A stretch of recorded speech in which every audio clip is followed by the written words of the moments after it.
2025년 7월 16일 오후 6시 45분 스페인 마드리드의 중심 광장인 플라사 데 라 무시카는 잠시 멈춰 있었다. 광장의 공기는 따스했지만 묘하게 긴장감이 감돌았고 5만여 명의 사람들이 말없이 무대를 바라보는 장면은 마치 시간을 멈춘 듯한 착각을 불러일으켰다.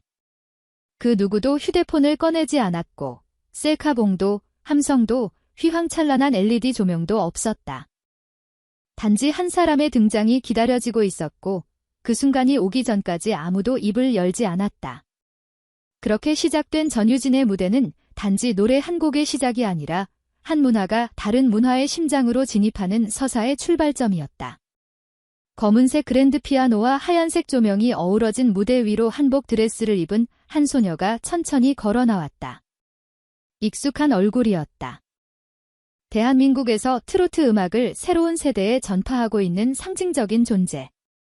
그러나 이날만큼은 그녀의 이름보다 그녀의 존재가 먼저 광장을 압도했다.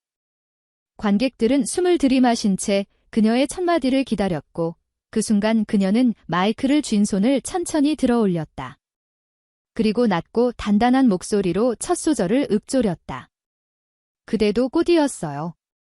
그리고 바로 그 순간 광장의 공기가 바뀌었다. 사람들은 놀라울 정도로 정확한 한국어 발음으로 함께 노래를 따라 부르기 시작했고 그때 창은 점점 웅장해지며 마치 하나의 파도처럼 퍼져나갔다. 광장 뒤편에 서 있던 노신사가 눈물을 닦았고 한 어머니는 아이를 꼭 안은 채 노래를 따라 불렀다.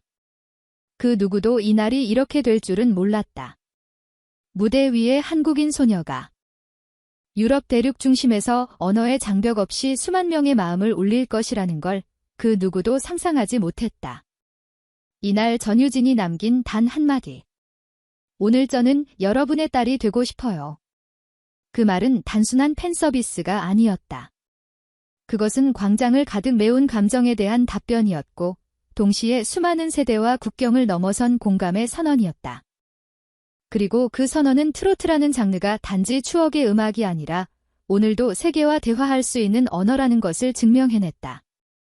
이제 우리는 그날의 무대로 다시 돌아가 보려 한다. 조용하던 5만 명의 관객이 왜 울었는지, 그리고 그 눈물의 중심에 왜 전유진이 있었는지를 함께 따라가 본다. 플라사 데 라 무시카는 평소 클래식과 전통 플라멩코 공연이 열리는 곳으로 스페인 현지인들에게는 문화적 자부심이 깃든 상징적인 공간이다. 이런 장소에서 아시아의 트로트 가수가 메인 무대에 오르는 일은 전례가 없었다. 전유진의 공연이 처음 공개되었을 때만 해도 일부 언론은 조용한 반응을 보였고 티켓 예매 페이지도 한동안 정적을 유지했다. 그러나 상황은 영상 플랫폼을 통해 서서히 뒤바뀌기 시작했다. 몇 주 전 공개된 전유진의 공연 클립이 유튜브의 글로벌 추천 알고리즘을 타고 스페인과 포르투갈, 프랑스에서 예상치 못한 반응을 불러일으켰고 그녀의 이름은 트로트라는 단어와 함께 유럽에서 회자되기 시작했다. 공연 당일 오후, 광장 주변에는 이른 시간부터 팬들이 모여들기 시작했다. 연세 지긋한 부부는 작은 휴대용 스피커로 전유진의 곡을 틀어놓고 따라 불렀고 젊은 여성 팬들은 직접 만든 손팻말과 조화로 꾸민 피켓을 들고 광장의 앞줄을 차지했다. 스페인어로 적힌 응원 문구들 사이사이에는 한국어가 자연스럽게 섞여 있었다. 한국에서 건너온 이민자 커뮤니티도 삼삼오오 모여들었고 그들은 마치 조국의 딸을 응원하듯 진지한 표정으로 무대를 지켜봤다. 그들의 표정에는 단순한 팬심이 아닌 어떤 연대감과 자부심이 엿보였다. 해가 기울기 시작하고 무대의 조명이 하나씩 켜질 때쯤 광장은 완전히 가득 찼다. 전유진이 등장하기 직전 현지 아나운서는 그녀를 이렇게 소개했다. 한국의 젊은 목소리, 그리고 세대를 잇는 감성의 다리. 이 소개와 함께 무대에 오른 전유진은 한치의 흔들림 없이 고요한 무대 중심에 섰고 첫 음을 시작하기 전 단 몇 초간 그녀는 조용히 눈을 감았다. 그 시간이 오히려 긴장감을 극대화시켰고 관객들은 숨을 죽였다. 그리고 마침내 그녀가 첫 소절을 내뱉자 마치 주문이라도 걸린 듯한 정적이 해제되며 음악이 흐르기 시작했다. 꽃처럼 안아줘요. 익숙한 가사의 선율이 울려 퍼지자 놀라운 일이 벌어졌다. 관객석 곳곳에서 한국어 가사를 완벽하게 따라 부르는 목소리가 들려오기 시작했고, 점차 그 노래는 하나의 거대한 합창이 되었다. 한국어를 모국어로 사용하지 않는 수만 명의 사람들이 같은 감정으로 같은 언어를 노래했다. 이 장면은 단순한 떼창 이상의 의미를 지녔다. 이는 한 나라의 대중문화가 다른 나라의 감정 언어로 받아들여지는 과정이자 그 언어가 진심으로 전달되었음을 입증하는 순간이었다. 무대 위 전유진의 표정은 흔들림이 없었다. 그러나 그녀의 눈빛에는 경외감과 감사, 그리고 약간의 떨림이 동시에 담겨 있었다. 한 곡이 끝날 때마다 관객들은 기립박수로 화답했고, 그녀는 짧게 숨을 고른 뒤 다음 곡을 이어갔다. 그리고 세 번째 곡을 시작하기 전 전유진은 무대 정면을 바라보다가 무언가를 발견했다. 관객석 한가운데 붉은 옷을 입은 중년 여성 팬이 큰 현수막을 들고 있었다. 그 현수막에는 전유진의 어린 시절 사진이 인쇄되어 있었고, 아래에는 스페인어로 그라시어스 히점이여, 고마워요 나의 딸이라는 문구가 적혀 있었다. 그 순간 전유진은 노래를 잠시 멈추고 마이크를 내린 채 그 현수막을 바라보았다. 그리고 입을 열었다. 오늘 저는 여러분의 딸이 되고 싶어요. 짧은 한마디였지만 그 마른 광장을 가득 메운 이들에게 깊은 울림을 전했다. 이어진 순간 관객들의 눈에는 눈물이 고였고 곳곳에서 흐느끼는 소리가 들리기 시작했다. 일부는 가슴을 움켜쥔 채 노래를 계속 불렀고, 어떤 이는 주변 사람을 꼭 껴안은 채 떼창에 참여했다. 그날의 떼창은 마치 노래라기보다 한편의 기도 같았고, 전유진은 그 중심에서 누구보다 조용히 그 감정을 받아 안았다. 그 감정의 물결은 SNS를 통해 실시간으로 전 세계로 퍼져나갔다. 유럽 언론은 일제히 그녀의 무대를 보도했고, 현지 방송은 특별 편성으로 공연 영상을 내보냈다. 유튜브에서는 전유진 스페인 라이브라는 키워드가 검색어 1위를 차지했고, 댓글란에는 수많은 언어로 감동의 메시지가 쏟아졌다. 나는 그녀를 처음 알았지만 지금은 잊을 수 없다. 이 노래는 내 어머니를 떠올리게 한다. 음악은 이렇게 사람을 울리는 것이구나. 그런 반응들 속에서 사람들은 국가와 세대를 뛰어넘어 하나의 감정 안에서 연결되고 있었다. 관객 중 한 명인 20살 청년 라울은 인터뷰에서 이렇게 말했다. 원래 나는 팝과 힙합만 들었어요. 그런데 그녀의 목소리를 듣는 순간 내 마음속에 어릴 적 추억이 떠올랐어요. 이유는 모르겠어요. 그냥 울고 싶었어요.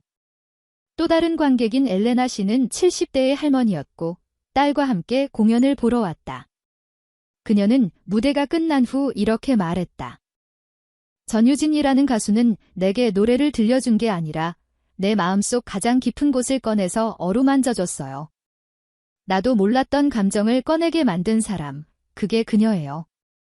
공연의 마지막 곡이 울려 퍼질 때 광장 전체는 하나의 호흡처럼 움직였다. 관객들은 아무런 지시도 받지 않았지만 자연스럽게 모두 일어서서 손을 가슴에 얹었고 한국어로 마지막 후렴을 함께 불렀다. 그리고 곡이 끝난 후 전유진은 무대 앞쪽으로 걸어 나와 깊게 고개를 숙였다. 그 모습은 한 명의 연예인이 아니라 한 시대의 대표가 인사를 전하는 듯 했다. 조명은 천천히 꺼졌고 그녀의 실루엣이 서서히 사라지자 관객들은 조용히 박수를 보냈다. 그 박수는 더 이상 공연의 환호가 아니었다. 그것은 존경이었고 감동이었으며 하나의 문화가 마음속에 자리 잡은 데 대한 응답이었다. 공연이 모두 끝난 뒤 전유진은 무대 뒤편에서 긴 한숨을 내쉬었다. 광장의 열기는 여전히 남아있었고 사람들의 마음속에 남은 감정은 쉽게 가라앉지 않았다. 그 순간은 화려하지 않았지만 오히려 그래서 더 깊이 각인되었다. 그것은 거대한 무대의 끝이 아니라 아주 조용하고 단단한 시작처럼 느껴졌다. 다음 날 스페인의 주요 일간지는 일제히 전유진의 공연을 톱기사로 다뤘다. 문화면이 아닌 일면이었다. 음악이 언어를 넘어선 순간이라는 제목과 함께 한복을 입고 노래하는 그녀의 사진이 실렸다. SNS와 커뮤니티에도 수많은 리뷰가 올라왔고 공연장에서 직접 촬영된 영상 클립은 수천만 뷰를 돌파하며 전 세계로 퍼져나갔다. 어떤 이들은 그녀의 눈빛을 이야기했고 어떤 이들은 그녀의 떨리는 손끝을 기억했다. 그러나 대부분이 공통적으로 말한 것은 단 하나였다. 그것은 음악이었다. 아주 오래된 듯하면서도 너무나 지금의 감정을 담고 있었고 낯선 듯하면서도 친근한 목소리였다. 한국으로 돌아온 전유진은 조용히 일상으로 복고했지만 그녀가 남긴 울림은 여전히 이어지고 있다. 다양한 나라에서 그녀를 초청하려는 움직임이 생겨났고 국내외 평론가들 사이에서도 그녀의 존재에 대한 재평가가 이루어지고 있다. 트로트라는 장르를 넘어서 한 명의 예술가로서 그녀가 세상에 남긴 감정의 깊이와 진정성은 그 어떤 장르적 정의보다 앞서 있다.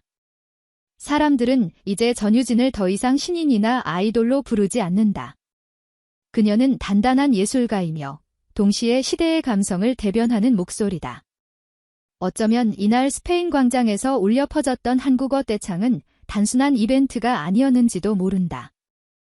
그것은 국경을 넘어 마음이 만나는 경험이었고 누군가의 인생에 작은 흔적을 남긴 사건이었다.